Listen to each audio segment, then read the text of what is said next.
All right, welcome into another edition of the Second Half Draft Show. I am your host, Juice, joined by CPGM Drew. Drew, we have an exciting weekend of college football that we're going to get into, but we do need to take a look back at week 3 to get a sense of how the prospective 2024 NFL draft prospects perform. So a lot to get to in this particular edition of the Second Half Draft Show, brought to you by Couch Potato General Manager. Wipe your feet, like the video, share, comment, subscribe. We want to see you guys in the chat. Check us out at Underdog, link in the description. Use the promo code CPGM to 2x your first deposit up to $100. So, Drew, our game of the week last week was between South Carolina and Georgia. And it didn't disappoint. At least for a half, it didn't disappoint. But Colorado State stole the show, man. It stole the show. I want to give the UGA South Carolina game the respect it deserves, right?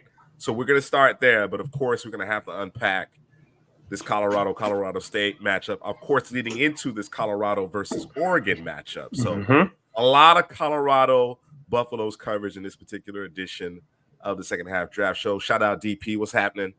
All right, got CPGM Drew in the chat. You know what I mean? I like it. What's up, J2K? Happy Friday, man. Good to see you. All right, Drew. So give me your thoughts. Give me your thoughts from what you saw from that South Carolina Georgia matchup in the SEC. Well, South Carolina came out with everything, including the kitchen sink. Threw it at Georgia, and in the first half, they was leading. They was doing their thing. I know that Juice Wells got hurt. Leggett is a beast. It's a monster out there. He is as advertised. I kind of him and Coleman from Florida State are kind of similar in terms of them being big, strong, physical. But I think second half Georgia made some adjustments. We talked about Georgia last week in terms of their ability, or excuse me, they're not as good as they've been in years past, right? This might be the worst team in the past, I don't know, 3 years, maybe 4 years. And I say worst very lightly because it's still a good, talented football team. Within context. Yes. They're just not the team of years past. And I think the SEC in general isn't as strong. I think the Pac-12 is the league to beat with all the teams that they have there. But Georgia turned it on, and South Carolina, I mean, it was only a matter of time before Georgia turned it on. You figure maybe South Carolina could get a cheap score here or there, but I mean, eventually they hit that wall, and Georgia took advantage, and it was over. Georgia said, "We're just going to run this thing," because I think the biggest issue with Georgia right now is the passing game. And by the way, did Bowers catch a ball in that game, bro? He did. Okay, all right, just making sure. Yeah, he's been quiet. He's been quiet, but yeah, he did. Yeah, so. Yeah, man, I was hoping and praying, I'm a Gator fan, so, I'm not a fan of Georgia, but yeah, it was a little disappointing to say the least, but I think Rattler is a guy that we got to continue to watch because I don't think they lost out, because of him. It's just, Georgia guy is the more talented team, and it's unfortunate, man. I wish that would have taken that game down to the wire and seen what Rattler could do down to the wire. But, once Georgia kind of took the lead, it was pretty much over from there. Yeah, Georgia, they exerted themselves in the second half, right? They went into the locker room, made their adjustments. I think, the strength of Georgia is the line of scrimmage trenches as compared to a South Carolina. And so many of these games, we get so caught up in quarterback play. We get caught up in, what's happening on the perimeter and the skill positions and the guys that score points, whatever the case may be. But the games, more often than not, are won and lost in the trenches, and that very much was the case in this particular contest. I thought Rattler has played well throughout the season, including this first half. I don't think he played poorly necessarily in the second half. It was just too much Georgia, right? Too much pass rush. Georgia's offensive line got it going. They started to get the running game going. The offense as a whole started to put some first downs together, connect, and get into a rhythm. And I think as we talk about Georgia may not be as dominant as it's been in the past couple of seasons, I just think this team is just going to continue to get better. So by the end of this season, what we're seeing currently from Georgia compared to what it will be in late November, early December, I think it's going to be night or day. You know what I mean? I think they're well coached. They obviously have the talent. It's a new crop of guys that are now the guys that are being looked to, depended on. C2. Georgia, I think Georgia at the end of the day, if they continue to find a way to win, they're just going to get better. It's going to be that experience that they garner, the confidence that builds, that accumulates, and it's going to make that much more difficult to beat. Now, I think they can be beaten, but again, as the season progresses and as the guys get more comfortable, and then, like I said, as confidence grows, you know how it is. Confidence is a hell of a drug. Then absolutely, Georgia's going to be more of a challenge later in the season as compared to now. No. And DP is absolutely right. Nobody fears the UGA offense. They don't. I mean, obviously they have the guy in Bowers, but I think teams understand that there really isn't a whole lot else that can hurt us. So if we can kind of keep him contained, you know what I'm saying, make the young quarterback uncomfortable, then we can make things happen. Now they didn't have Ladd McConkey, and I think that's a big loss. I'd agree. Yeah. And Nye Mitchell, he transfers to Texas. So you know, there's some changes. Burton is in Alabama. There's been some changes to this skill position group here. Of course, you got McIntosh going to the pros, and a lot of turnover. So it's going to take a little time for them to gel. But yeah, South Carolina along the offensive line just not good enough. Just simply not good enough. I think in other areas of the roster on the field, I think they certainly could compete, but having that staying power over the course of 4 quarters, it just wasn't there. I want to spend a little bit more time on Rattler. And what is it that you're seeing from Rattler this year that you may not have seen previously that has intrigued you, captured your attention? I think he's seeing the field better. I think he has control of the offense. You know, there was this thing of him, you know, thinking he's the cat's meow. I think he's been humbled. I think he understands kind of where he was, because he was, you know, at one point he was #1 quarterback, right? We're talking about him going in, being the #1 quarterback. And, you know, sometimes you get humbled and you fall off the bike and you got to get back up, and it's all on you, right? He transfers out to South Carolina. Towards the end of the season, he kind of turned it on. And I think he's just trying to build off of that. And, you know, so it would be nice to see him with a better offensive line, because I think you don't get to see his full potential, because he's heads on a swivel. He's running around. He's not really being able to play the position at its full capacity in terms of the from the pocket, right, consistently because of the O-line. But I like what I'm seeing from him, you know, despite the poor offensive line. Yep. You on mute? Mute. Yeah, I'm with you there. I'm encouraged by his play. He was a player that we studied extensively throughout summer scouting, because, you know, he's a bit of an enigma, right? You know, when it looks good, it looks really good. When he's not necessarily in rhythm, it could get a little helter-skelter. There's some what are you doing type of throws and decisions that are being made. But certainly it seems like there's a maturity that you're seeing from him in terms of his playing the position. You know, understanding when to take a shot, understanding when to kind of, you know, live and for another down. Yep. You know what I mean? Getting the ball out of his hands, getting the ball to the playmakers. You know, we could spin it. You know, he has arm talent. So, yeah, I'm encouraged. I'm encouraged by the maturation and development that I've seen in Spencer Rattler. And it is unfortunate that he doesn't have a better offensive line to give him more time and give those weapons, Juice Wells, Leggett, of course, more time to make plays down the field. But they're going to be tough. They're going to be a tough out because of the play of Spencer Rattler. Absolutely. It reminds me of Drake May last year a little bit. It's kind of similar in that mold, you know. Yeah, for sure. All right. Let's get into the studs from last week. All right. Let's talk about the guys who really stood out. The sexy. Yeah. The guys who really stood out among all FBS players this past week. And right at the top here, Drew, you got my guy. Malik Neighbors. You know, it had been a little quiet going into week 3, but he certainly comes up with a big performance here. 13 grabs, 239 yards, 2 TDs. Again, another player that we covered extensively. We were trying to kind of determine throughout summer scouting who was receiver 2 entering the season. Of course, Keon Coleman burst on the scene. Very quiet week in week 3. Didn't make a catch. So perhaps his star diminishes just slightly there, Rome Odun's obviously doing big things in that Washington offense with Michael Penix. You can see Michael Penix obviously once again on this studs list. Your thoughts on Neighbors and Jaden Daniels and just how LSU seemingly put it together this past week? Well, since you said Jaden Daniels, I'm gonna throw him in there. Sure. I got here down. I wrote down he was 21 of 22, bro. 21 of 22 going into halftime. All right, that's absurd and ridiculous, and it is what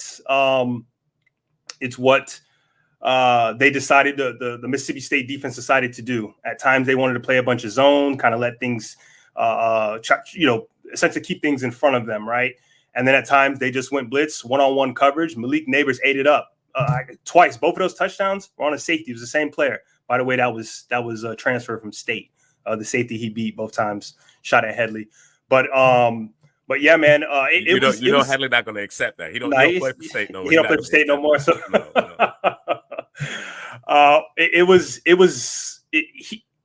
there wasn't a lot Malik had to do. I want to say that I'm not trying to diminish his 13 for 239, 2 touchdowns. He probably could have had a third, and it was the same play every time. You know what I'm saying? Little post corner, little fade out. You know what I'm saying? From the slot, and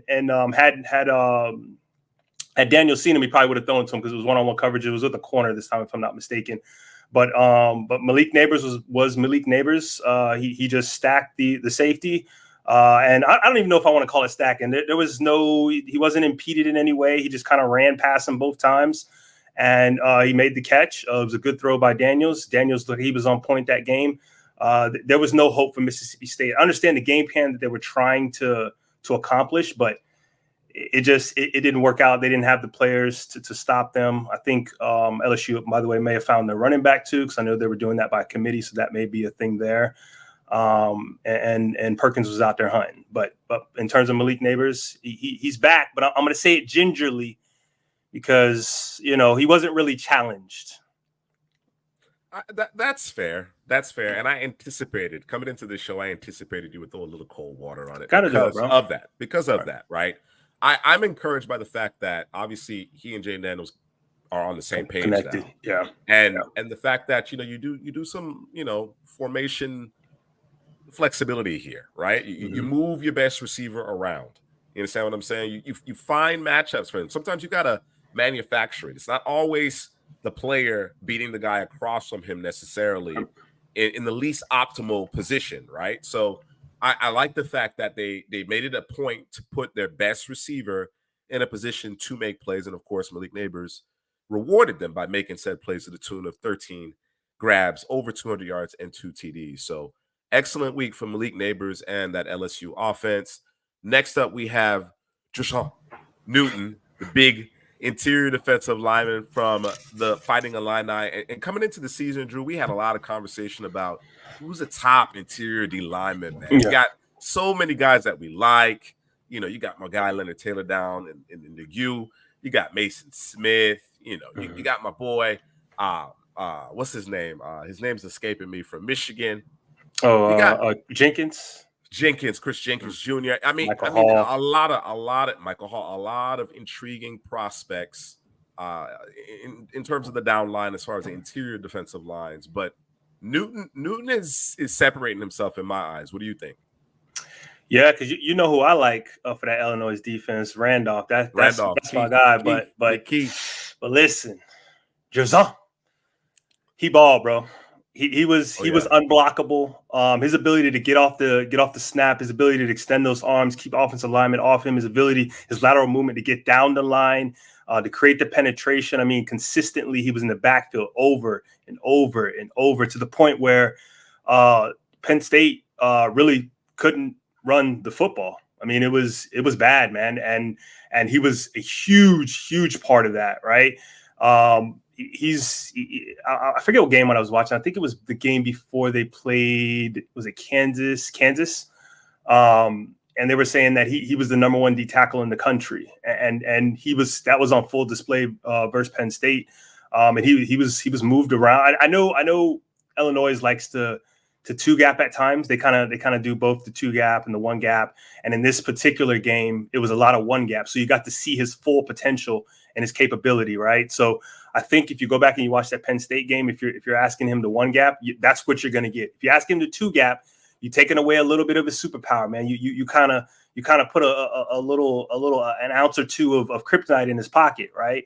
If you ask him to do that, not that he can't do it, it's just that you're taking away his entire ability. I think he could play anywhere on the D line, but I think that interior is probably where you want him to live.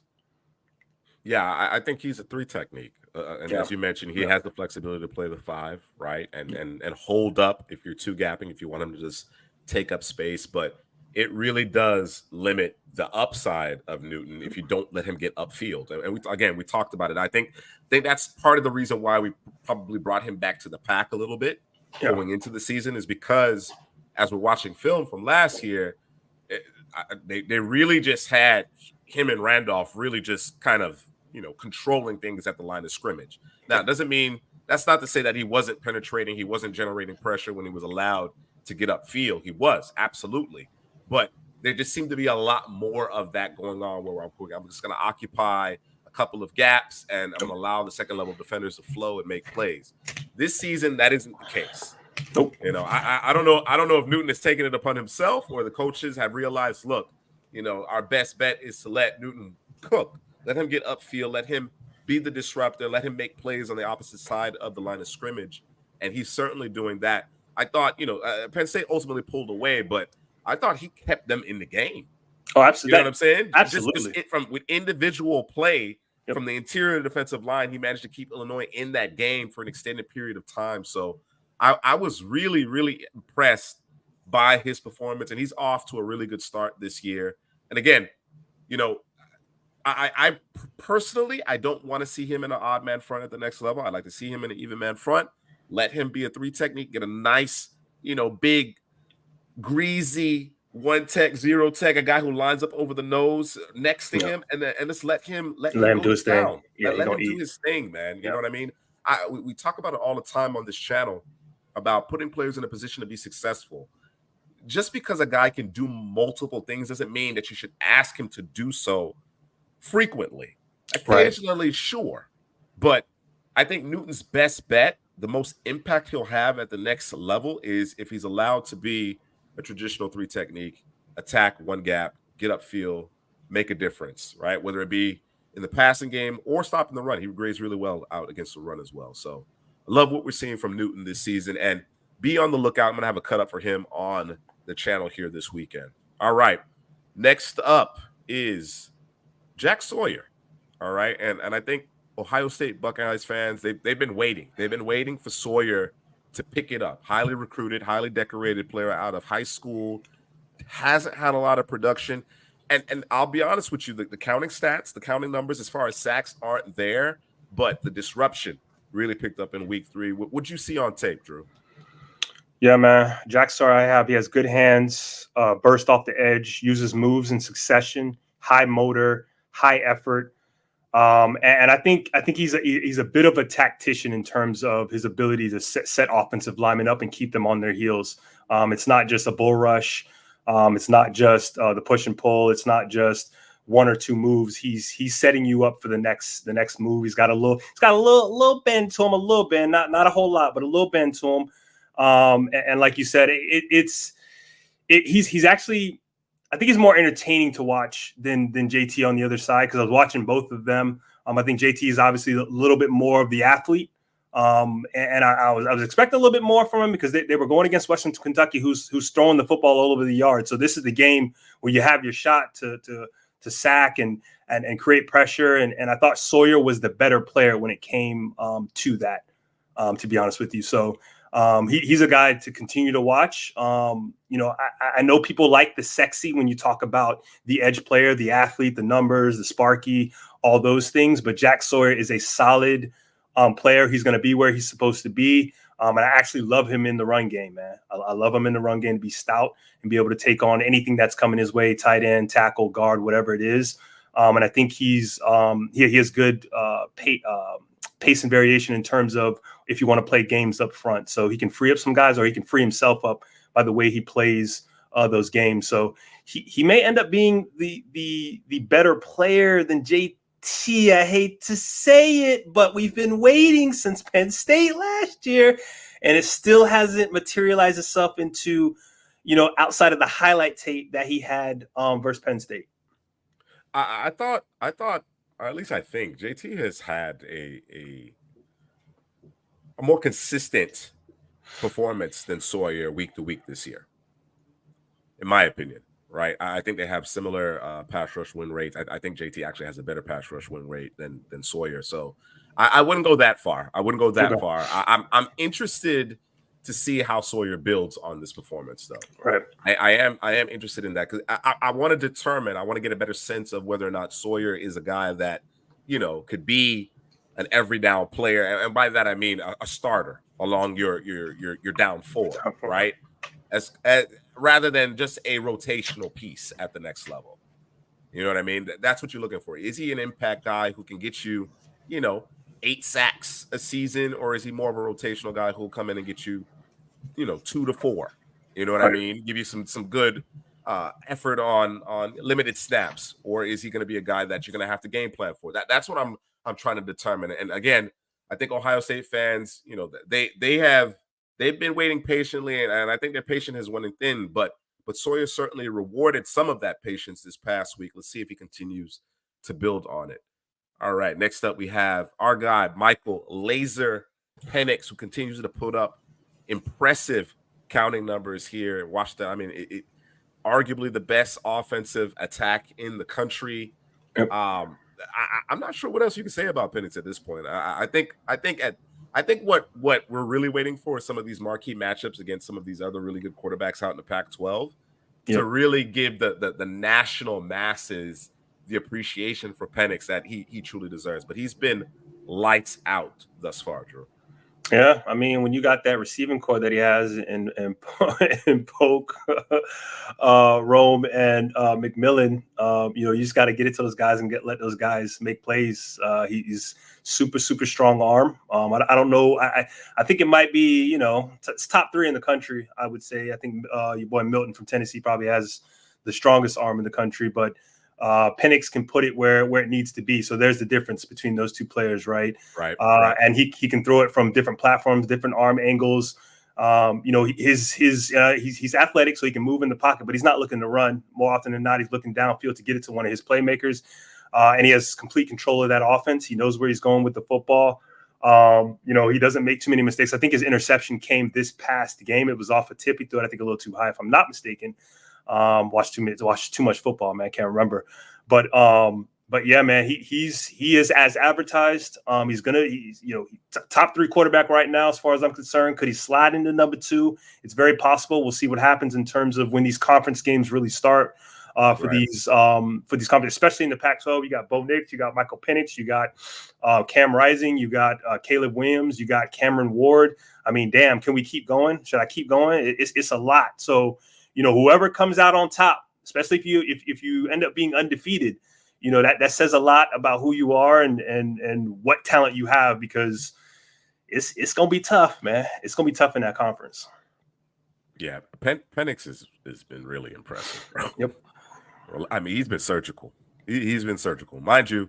He boasts probably the best trio of receivers in the country, but he makes it easy on them, though. They make it easy on him at times, but he certainly makes it easy on them. Like you said, makes all the throws. The opposite hash. It's crazy. He puts in between, the safety in the corner when they're trying to sit in that cover too. So impressive. The ball just gets up and down. Every level, the accuracy, the velocity, the tempo. When he needs to take a little something off, he does that well. He's controlling, manipulating things with his eyes. He's protecting the football, as evidenced by only 1 INT.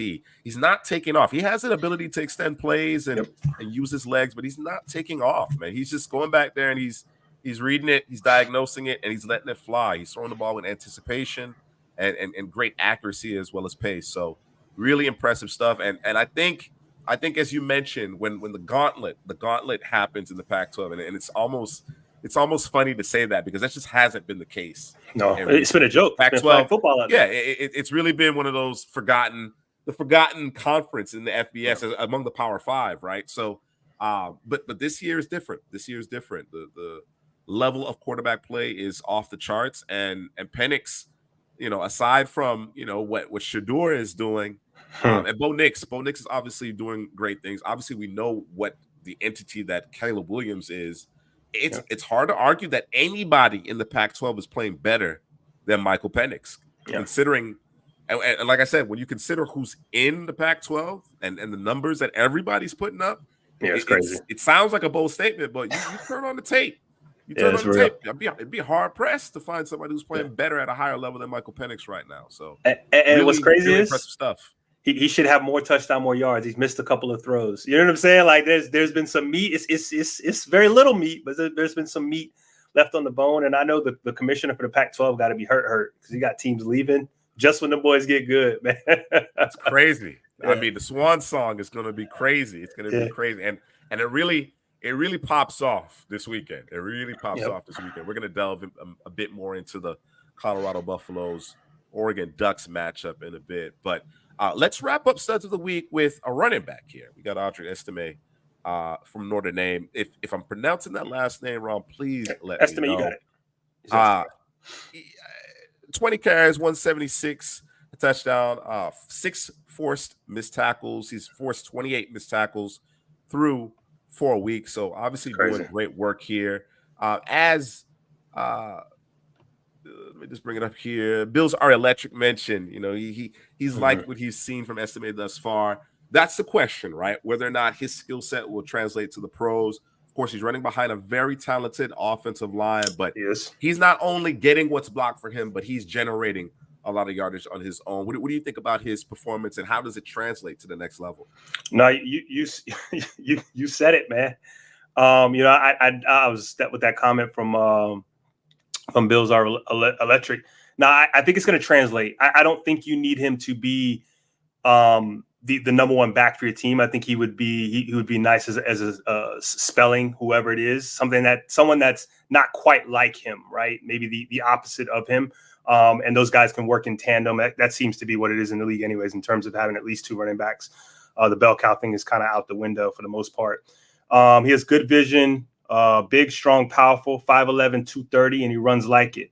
Has slight wiggle, low center of gravity, tight, compact. And when he sees green, he runs.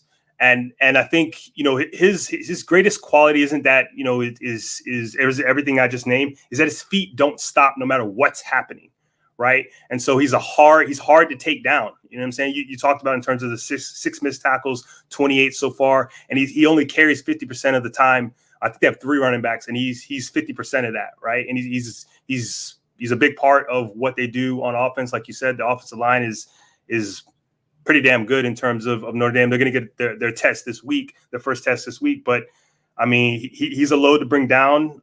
He's a fun watch. He got a little old school to him, man, in terms of just putting his head down and running through some folks, man. So it'll be interesting to see what it looks like this week with the linebackers that Ohio State has. And see how he fares there. And he has good hands coming out the backfield too. He gets out the backfield real quick because he's looking to get the ball in his hands so he can get downhill quick, fast, and in a hurry. So, yeah, I think that's probably one of my biggest question marks, because they just haven't used him a lot. Right. That doesn't mean that he doesn't have the hands, but they just haven't used him a lot in the passing game. So I'm intrigued to see what that looks like. That element of his game a bit more moving forward. All right, let's transition. I don't know if it's much of a transition, right? These are our headliners of the week, but there are more players. There are more players whose stock, they've certainly helped their respective stock based on their performances last week. So at the top, we have Muhammad Kamara, followed by Shedeur Sanders, Xavier Restrepo, Cameron Ward, and Jacob Roberts. I want to start with Roberts. Actually going to start with Roberts. Roberts is among the FBS leaders in tackles. I'm going to pull up his numbers. I don't have them readily available. I'm going to pull them up in a second. But he's a transfer from North Carolina A&T. He's going to play his senior year here in the ACC with Wake Forest, and had a huge game. I believe it was 10 tackles, 3 sacks. No, I think it was 13 tackles. 13 tackles, excuse me. 13 tackles, 3 sacks, and a fumble force, if I'm not mistaken. So very, very impressive stuff from Jacob Roberts, a guy that I wasn't terribly familiar with going into the season. He has my attention. He certainly has my attention now.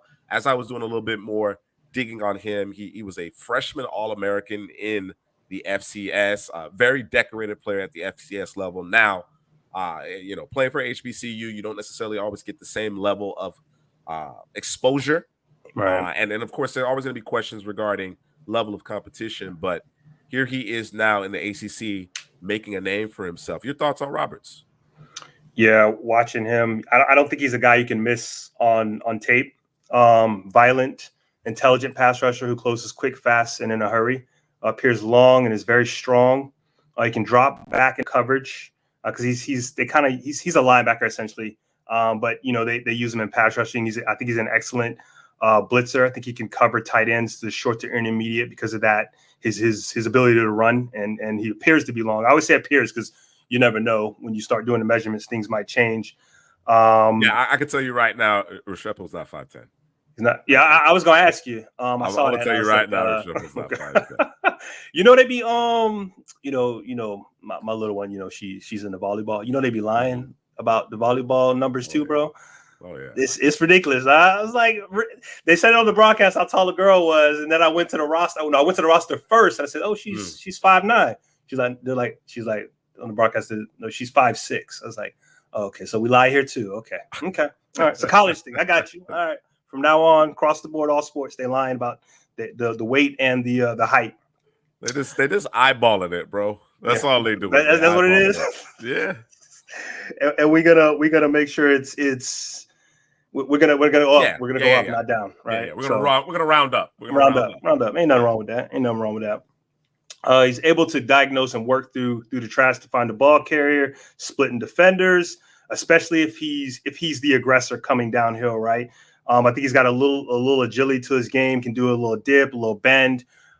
So it'll, and I say this all the time, it'll be interesting to see how his season turns out. But I would think that he's just going to continue to rack up numbers, production, and he's going to be a guy that people are going to have to start to pay attention to. So we'll see. I wonder what it would look like if he's a full-time pass rusher. But me, I'm greedy like that. No, I hear you. I'm just waiting for Jim Nagy to add him to the board. Just waiting. It just makes me think of Shaq Leonard. Now, Shaq Leonard obviously played his entire career at HBCU. Yep. South Carolina State, if I'm not mistaken, or South Carolina A&M. I can't remember off the top of my head. But certainly, always around the football. And as you mentioned, he gives you that added layer of being able to get downhill, get after the passer. Of course, we've seen another player who went to the Senior Bowl, Ivan Pace.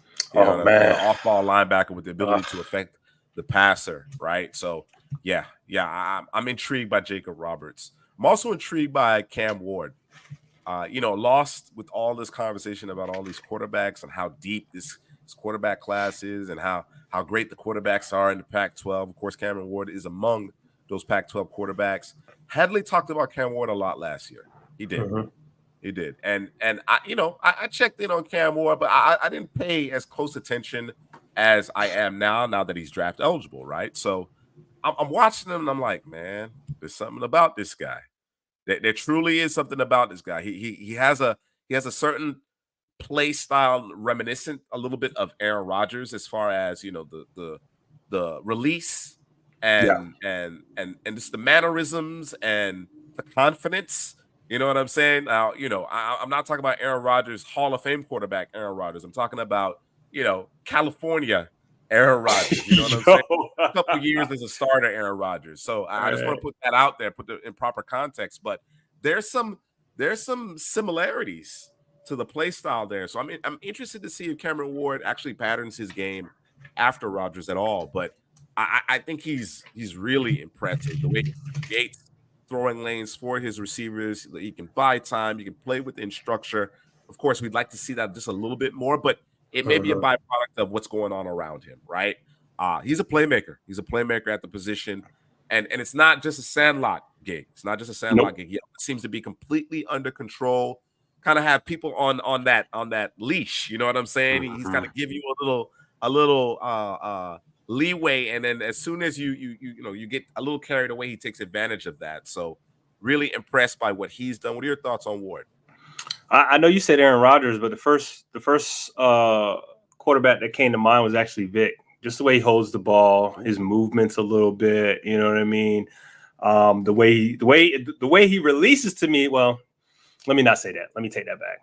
I would agree with you in terms of his release with Aaron Rodgers, but yeah, just his movements. I think he has a better command of the offense. I think that was one of the biggest things going into this year, understanding what he's seeing, being able to get the ball out. I think, like you said, one of his biggest things is that he will extend the play. He is looking downfield. Yeah. But if you make a mistake, he's going to punish you for it because he can run and he can run fast. And he can almost put the ball where he wants, not every time. But I see that he does throw his receivers open, so that's something is looking forward to seeing him. And he's a junior, so I was gonna say maybe we see him stay one more year. That'll be interesting if that's what he decides to do because there's so many quarterbacks. But this might be the team, by the way, that might derail and ruin somebody's season in the Pac-12. I'm just saying. Yeah, So, a quarterback like Cam Ward can do that, right? yeah. They may face a team that is expected to beat them, but because of his ability, his playmaking ability, his ability to make things happen off script, create with his legs, extend plays, give his receivers an opportunity to Make a play, uncover. I think he is one of those players that leads to, damn, that was a big upset, man. That just derailed somebody's season. Yeah, he has that kind of ability. I'm thoroughly intrigued by his skill set and his ability to spin it, right? And like I said, it's becoming more and more apparent that you need to have a competent quarterback room, not just necessarily your starter, but you need a competent quarterback room.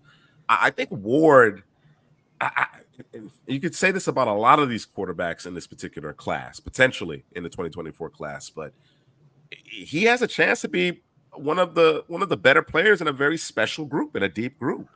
You know what I'm saying? So I want to continue to see him develop. Again, not unlike Rodgers, he has a tendency to hold the ball because he's waiting for something, to uncover downfield, give his receivers a little bit more of an opportunity to make that play, get a little bit more depth, whatever the case may be. And he has to balance that. He has to balance that because that can lead to, obviously, sacks, negative plays, so on and so forth. But he has that escapability in order to actually pull that off. I just don't want it to become a crux for him. So Cam Ward from Washington State, again, very intriguing quarterback in a very deep class of quarterbacks. Next up, we have receiver Xavier Restrepo from the U. Restrepo missed a lot of last year due to injury, and among other things, I think is a big reason why Tyler Van Dyke had such a poor season last year. This is his roommate. This is his go-to player, right? Whenever Van Dyke needs it, third and long, third and short, doesn't matter. It's Restrepo. It's Restrepo, right? That's where he's looking to go with the football more often than not. It doesn't have the TD numbers, but I think he's had 100 yards in every game this year, if I'm not mistaken. So very consistent, reliable hands. He's become a better route runner. He's very difficult with those choice routes, those option routes coming out of the slot. He projects as a slot, and again, at 5'10", 198, I'm not buying it by any stretch of the imagination, but he plays bigger than his size. He does play a little bit bigger than his size. So I really like what he brings to the table for the U. I think he has a future at the next level. If guys like, Braxton Berrios can carve out roles, I absolutely believe Xavier Restrepo can do so as well. What do you think? I like his ability to separate. I like his ability to he's got that fire that Devonta Smith had. So there's certain positions where I think you need that fire, right? After you catch the ball, you always got something to say. You're always pumping people up. I love that about him. And like you said, he's Mr. Reliable. Usually that's the tight end. Usually that's a running back out in the backfield. But that is Van Dyke's Mr. Reliable. And you can see the connection between those two. I'd like to see him to get into the end zone a little bit more. But if he's getting 100 yards a game and he's helped moving the chains for the offense, I'll take it. But I'm assuming the touchdowns will come, right? So we'll see how that works out. But a lot of mouths to feed out there, but I do think I think a few are on the way. I think he's pretty much due. He's pretty much due. One of the things that I really like about his game, or a couple things actually, is the route pacing. How he will switch it up as far as setting up the defender, and then his spatial awareness. And again, that goes a long way in terms of understanding where to sit down in zones. And young receivers, collegiate receivers, a lot of them don't understand that. They run right into the coverage. Yeah, absolutely. Yeah. Absolutely. And they're not on the same page with the quarterback when the quarterback is making an adjustment in relation to what the defense is doing. So the fact that Restrepo, is seeing the game through the eyes of the quarterback goes a long way. And those are the reason why a guy like him, who doesn't necessarily possess, the prodigious physical tools, can have success not only at the collegiate level, but the NFL level as well. All right, that takes us to Shedeur Sanders and Muhammad Kamara. We're going to talk about both players in the context of what really amounted to the game of the week, right? Last week, which was Colorado State visiting Colorado. Hotly contested game. It got chippy. It got dangerous. Travis Hunter, took a late hit. Going to miss a few weeks. That's a big blow. Big blow to Colorado. But Shedeur found a way, man. He absolutely found a way. He has the right nervous system. I'm telling you. The guy is, he's built for it, man. He's built for it. When he drove Colorado down late in regulation, just seed after seed after seed with, no timeouts. No, you understand what I'm saying? Just finding receivers and then turning it loose, throwing the ball with conviction. You know what I'm saying? It dawned on me. It dawned at me at that point. I was like, they're not losing this game.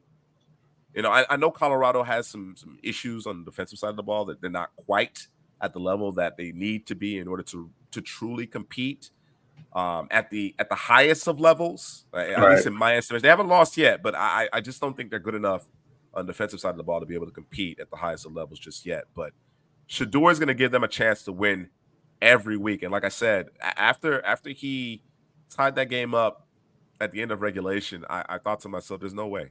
There's no way. Despite the fact that Colorado State gave Colorado everything that they could handle, there's no way, man. He's on a mission.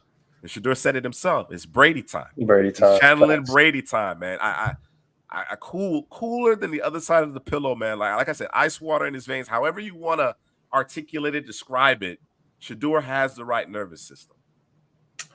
Yeah, man, and that's off of the back of being a kid of a NFL Hall of Famer. Prime got his own name, man. Like, you know what I'm saying? And there's pressure. There's some additional pressure there. Exactly.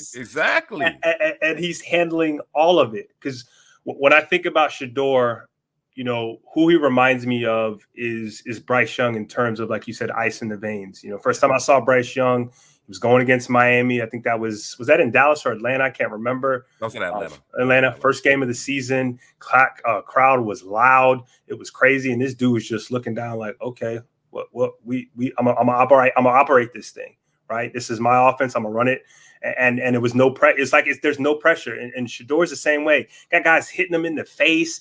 He's getting on the ground, gets up, and it's like it never happened. Next play. Colorado State was trying to rattle him. They were. And it didn't phase him not one bit, man. He had it was 2 minutes and 6 seconds to go down. They were down at their 2 or 3 yard line. Drove them all the way down the field, dot after dot. And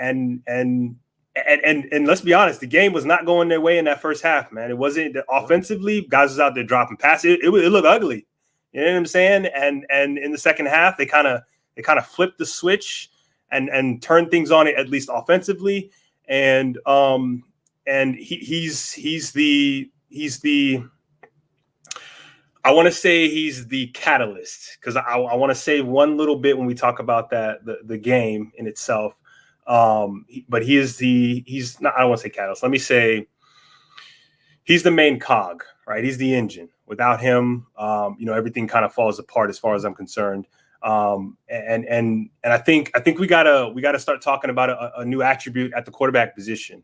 I don't know what we're gonna call it. I don't know if we want to give it a one-word name, but for now we can call it ice in your veins. You're talking about a Joe Burrow. You're talking about a Bryce Young. Is there anybody you could think of? Nervous system. Okay, nervous system. We'll call it nervous system, bro. Is there a quarterback outside of Brady that you can think of that's got that, bro?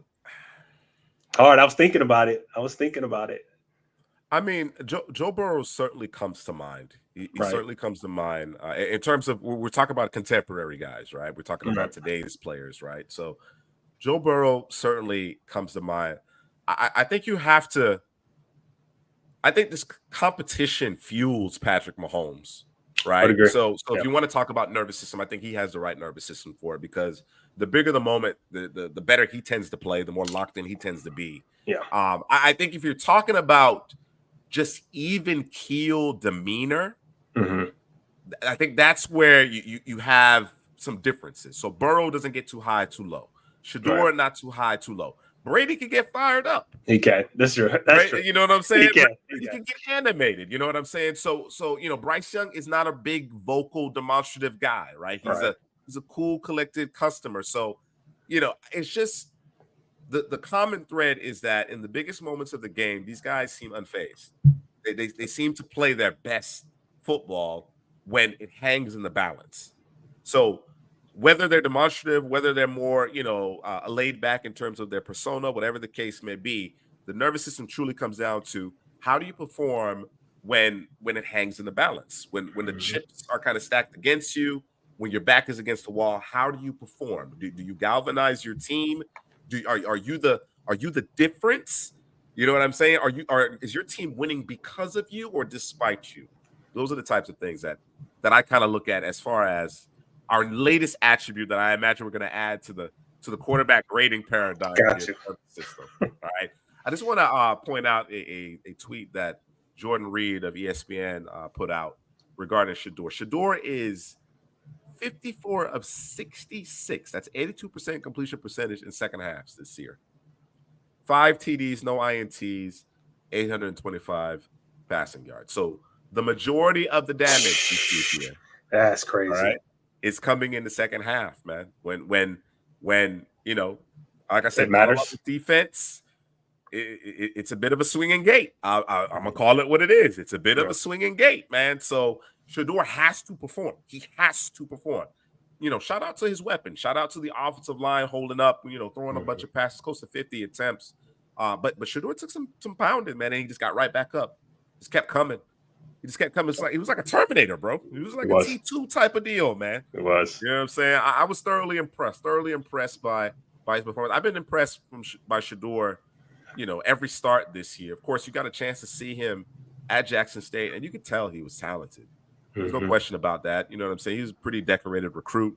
But now on this particular stage, when the lights are brighter, you know what I'm saying? The stakes are higher. I think that's the difference. And his ability to handle it in stride, incredibly impressive stuff.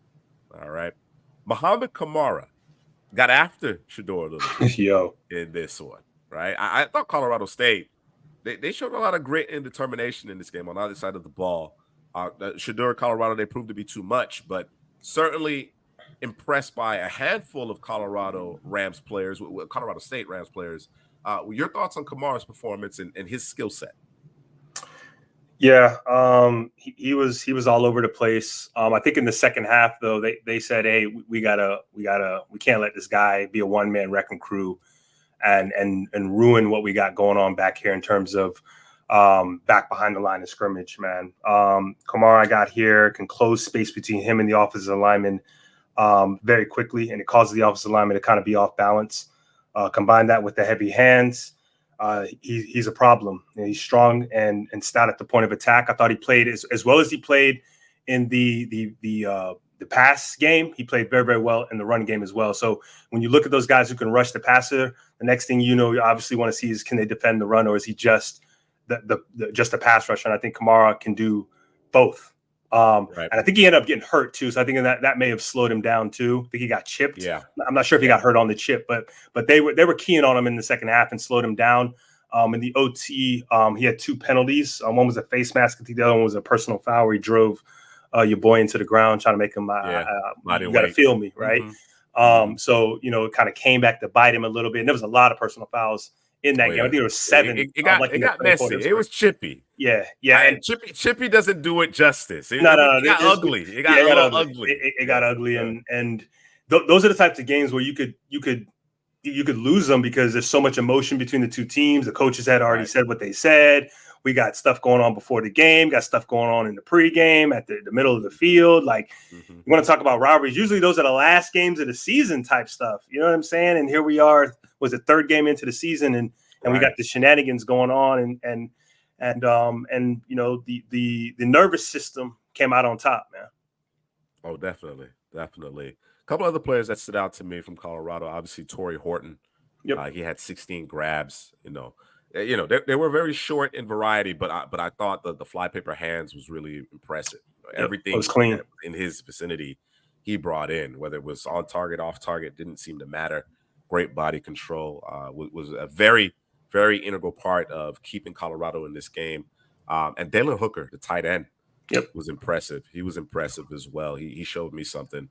I know Trey McBride came out of Colorado State here recently. Haven't seen a lot of him in Arizona. He's behind Zach Ertz, but liked him coming out. Holker is impressive in his own right. Again, this was kind of my first exposure to him, so a guy that I'm certainly going to be paying closer attention to throughout the season and perhaps even the pre-draft process. So anybody else from this particular game stood out to you, caught your attention? Blackburn, number 11 for Colorado State. Oh yeah, safety. Yeah. I know they were talking about him getting death threats. Yo, it's football, man. Relax. Travis Hunter's all right. He took it in stride. Lacerated liver, bro. Yeah, that's crazy. That hit was egregious. That hit was egregious. I'm surprised they kept him in the game. I'm gonna give my opinion on that hit. It was a late hit, and by rule, he should have been out of the game. Yep. Right.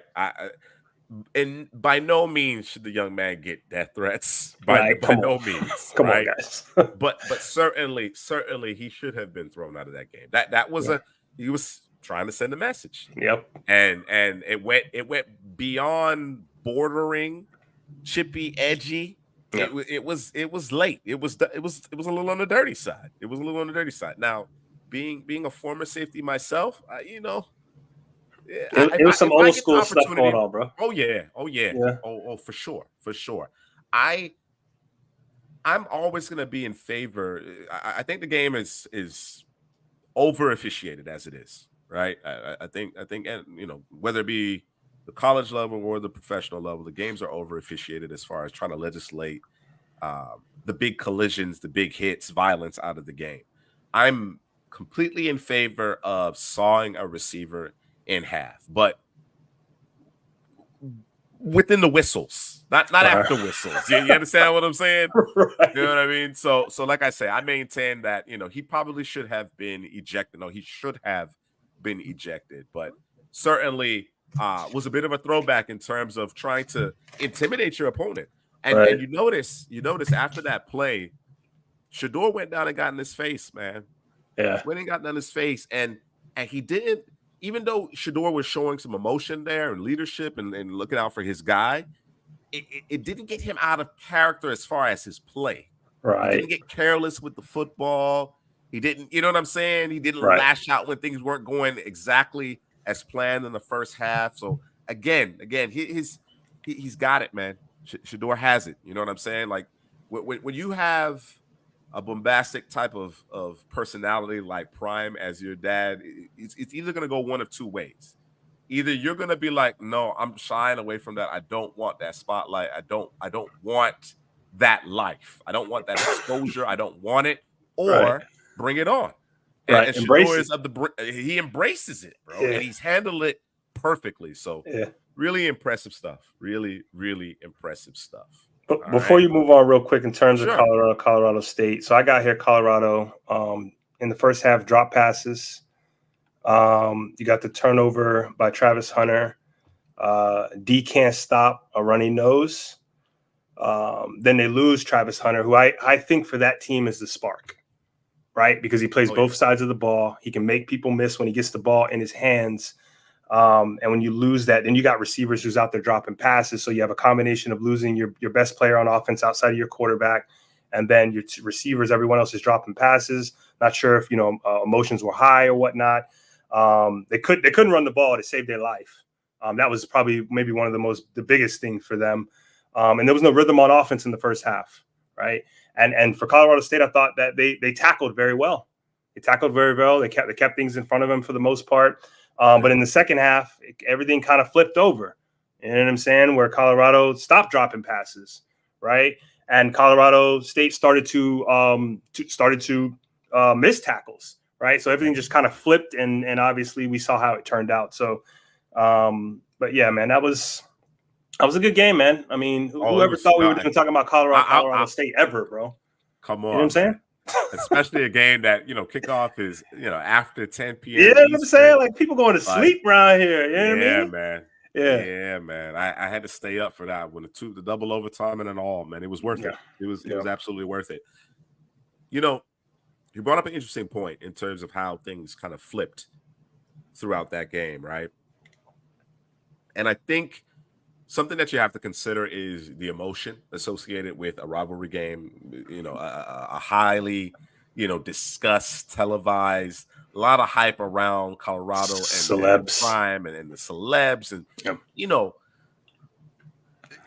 running on that emotion for 4 quarters, 6, 4 quarters plus is tough, bro. Yeah, you could do it for like a half, right? You could do it for like a half, bro. But after the break, you know what I'm saying? And then you got overtime. It's a lot. It takes its toll. So I think part of that contributed to the fact. And then, of course, Colorado, they stuck to their guns, right? We're going to put the ball in the hand of Shedeur and let him, survey and throw those dots, throw those seeds, right? Yep. And that affects your pass rush after a while. Guys start to get tired. Guys start, they can't get off the ball the same way, right? You know what I'm saying? So they start leaning on blocks a little bit. You know what I mean? So I think ultimately it was a battle of attrition, and Colorado ultimately came out on top. All right. So we've talked a lot about Colorado, and we're going to talk about Colorado a little bit more going into week 4 here. But before we go there, let's talk about Notre Dame, Ohio State. Let's talk about that matchup. So we have 2 games that we're considering game of the week, and we were going to get into some prospect debate conversation, but no Headley tonight. So we're going to skip that. We're going to get into the 2 games that we've pegged as games of the week. So Notre Dame versus Ohio State. This is a kind of a blue bloods type of matchup here. I expect things to get really interesting in the trenches. What are your thoughts on this one? What are you going to be honing in on? What do you think this game hinges on? I think it's going to hinge on the trenches, because for Notre Dame you got Joe Alt, you got Blake Fisher, the 2 ends, you got Sam Hartman, who now watching him versus who they played last week. I forgot already that quick. I was watching them play last week, and you could just see when you're playing in that Wake Forest offense that he was playing in last year, it kind of handcuffs you and holds you, and you can't necessarily play to your full potential, right? But in the Notre Dame system, you can see more of who Sam Hartman is. Opens things up for you. He's getting the ball to playmakers. So that is something to watch. You have Estime, obviously, Audric Estime, the running back. You got John Baptiste, who was at Ohio State, I think, for 4 years. Now you're transferring over, so there's a little, get back there. You got my guy. Where's my guy at? Where you at? You got Cam Hart, number 5, the cornerback, going against him and their sophomore Benjamin Morrison. Those corners going against, I guess we can call him wide receiver. Yeah. So that'll be interesting to see what that looks like and what Notre Dame's going to do. Fleming. Right. And I just, the one thing that concerns me when watching Notre Dame, I don't necessarily know that they have, if they have the speed necessarily to keep up with what Ohio State is going to do on offense, but Ohio State don't have a world beater at quarterback either. Like he's still kind of getting into it himself. Yeah. So maybe that evens itself out. Right. And it just be whoever plays better ball. Yeah, man. And then in terms of those two tackles I was talking about from Notre Dame, they're going up against JT and Jack Sawyer over there on the edges. We'll see how that works out. I know last year when JT was going against Penn State and he was going against Olu Fashanu, they kind of one half they had him on one side, then the next half they switched him to the other side. They were going back and forth. I don't know if that's what they'll do with between Blake Fisher and Joe Alt in terms of switching sides. We'll see what happens there. You got Tommy Eichenberg. I think that outside of Denzel Burke, who I think played well last week, that secondary for Ohio State still isn't good. I don't like it. It's not good, bro. So we'll see what happens there. I think that Notre Dame may be able to take advantage of that. Take advantage of that back end. But this is going to be a very interesting game. I don't know what the point spread is, but if it's high, I don't think it's gonna. I think it's going to be. If it's over, I'd say if it's over 45 points, I'd say you might want to take the under. But that's just me.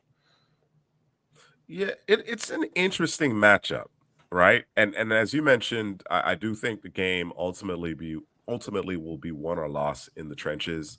You obviously have a young quarterback at Ohio State versus a 6-year senior in Sam Hartman, a seasoned veteran in terms of that part. So you'd like to think that Notre Dame has the edge as far as the quarterback position is concerned, but Ohio State has a very, very impressive receiver room as well. So you got guys who can certainly make plays for the young quarterback at Ohio State. I want to see how Ohio State approaches this game as far as the backs. I'm intrigued by that. Trevion Henderson had a good game last week. Wasn't relied upon heavily, but had a pair of TDs in that game, and we're kind of waiting to kind of see him get back to that running back one type of performance. And this would be a good week. This would be a very good week in order to see him play at that kind of level. I think part of what really is significant as far as his game is what he does out of the backfield in the passing game as well. And I think what that means for a young quarterback can go a long way. So interested to see how Ryan Day, Ohio State, kind of approaches things to get the quarterback settled in and to ultimately get the ball to the playmakers. You talk about Notre Dame, and of course I have to talk about the offensive line, the tackles, Fisher and Alt. Alt is having a tremendous season. I saw a little up and down from Alt last year. Earlier in the season, he had his struggles, and then he settled in, and he just picked up where he left off last year. It looks just that much better. It looks more comfortable. You mentioned Sawyer, JT Tuimoloau, whether or not they're going to be able to make a difference. I then start to look into the interior of the offensive line. You got Michael Hall there. And I think he could be the X factor in this game. You are correct. There's so much focus on the edges, the tackles, but Michael Hall is a very intriguing interior defensive lineman who can make a difference. And I'm wondering whether or not the interior of Notre Dame's offensive line is as solid as the tackle position, right? So that's the area that I'm going to be kind of honing in on and see ultimately how that affects the outcome of this game. But a lot of players, a lot of NFL draft prospects to take a look at. Obviously, you have, Abuka, Marvin Harrison Jr. is phenomenal. He is truly special. He looks fast, bro. I know that was the talk that he may not necessarily have the long. No. No, he got it. He got it. Every week they hit him with the miles per hour, man. So. Yep. Yeah. He's special. He's special. I know we've done some mock drafts in terms of, what's going to happen at one. In all likelihood, it will be Caleb Williams, but the best player to this point in this draft, at least in our minds, to this point, subject to change, but to this point, is Marvin Harrison Jr. So excited to see what he does this week in a big matchup as well. All right. Let's talk about the Oregon versus Colorado matchup. This is going to be another huge test for Colorado, and it's going to be a test like none other to this point. Yeah. Oregon's offensive line has kept Bo Nix absolutely clean. Yep. Right? The least amount of pressures. He has not been sacked to this point. Oregon has NFL caliber talent on either side of the line of scrimmage. This is not going to be a small task for Colorado. And if Oregon truly exerts itself outside of Shador keeping it close, this could be a little lopsided. So what do you think? How do you think this one plays out? Yeah, I'm probably going to take Oregon in this. And part of the reason is because when we talked about it earlier in terms of Colorado just coming out the gate slow. Like they need to come out fast. They need to continue because we know what they can do in the second half. If they can only do what they do in the second half and the first half, then now we're talking about a completely different football team. But part of the problem is that defense, like you said, it's a turnstile, it's a swinging door. They can't stop anybody. Usually when they do stop somebody, it's either a mistake made by the other team in terms of a turnover or a penalty that kind of sets them back, right? So it's not really the defense stopping anybody. And I remember Dion said in overtime, we want the ball first. Shiloh was like, what you mean? Why? He's like, y'all ain't stopped nobody, man. Why would I give y'all the opportunity to go first on in overtime when y'all ain't stopped nobody? So, right. So, and you talked about in terms of Oregon's offensive line. You spoke about it. The boys bestial up there, man. You have Bo Nix obviously at quarterback. You got Bucky Irving at the running back position. You got Troy Franklin out there at the wide receiver position. And then on defense, you have Jordan Birch from South Carolina. You got Brandon Dorless out there. My guy's gone. He went over there, I think, to Arizona State, and Justin Flo. That boy can't help but get himself a penalty or two. You got Kyrie Jackson from formerly of Alabama.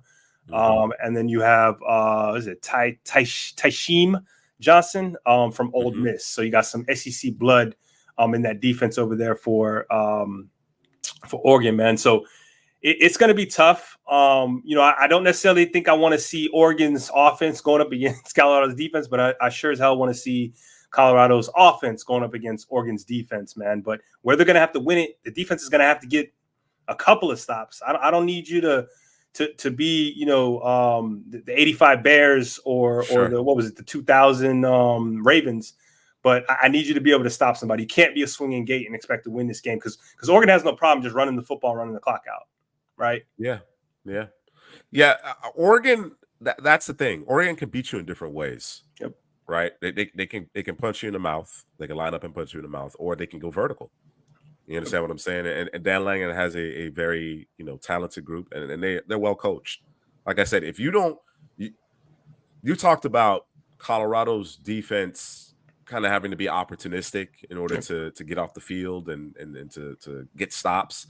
I think they're going to have to be opportunistic in this one. They're going to have to force Bo Nix into a couple of turnovers, and we just have not seen that from Bo Nix since he's been in Oregon. He's protected the football. He's making the right reads. He's delivering the football. He's accurate.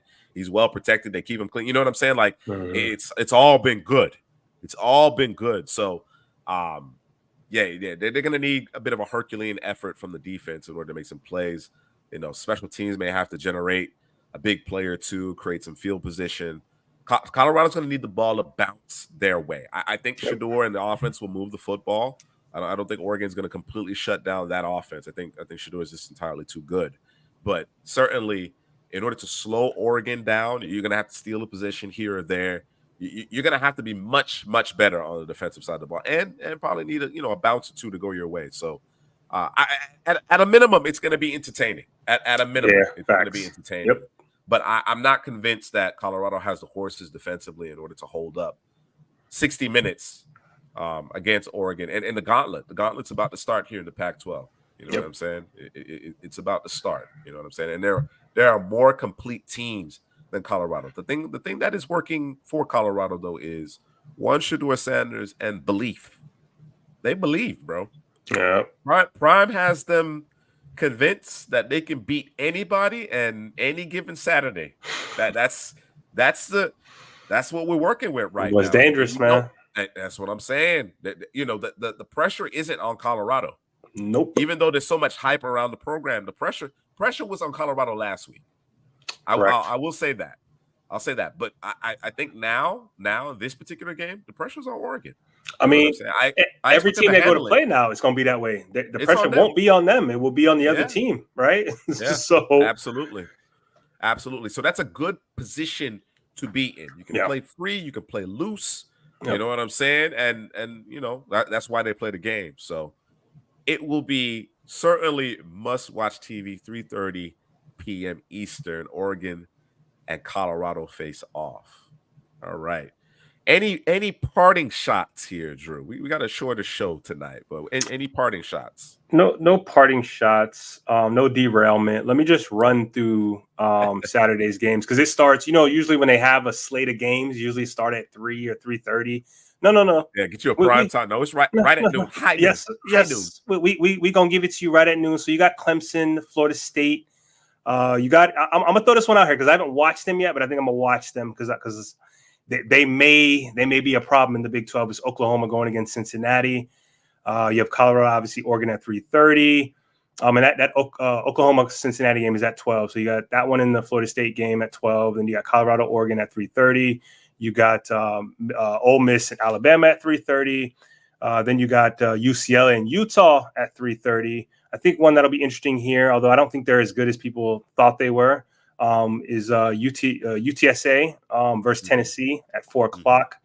You got Arkansas and LSU. Let's not forget about the other quarterback there and Jefferson over there, right? So that'll be interesting. That's at 7 p.m. Then you have Oregon State, Washington at 7 p.m. You got Texas and Baylor at 7:30. You got Iowa and Penn State at 7:30. You also have Ohio State and Notre Dame at 7:30. And you got UNC going against Pittsburgh at 8. And then you got USC or Arizona State at 10:30. So, yeah, I'm on the couch, bro. Yeah, you're on the couch at that point, huh? Chilling. I'm on the couch like quarter to noon to like 2 o'clock in the morning, bro. I'm on the couch. Are you working your underdog? You working your underdog?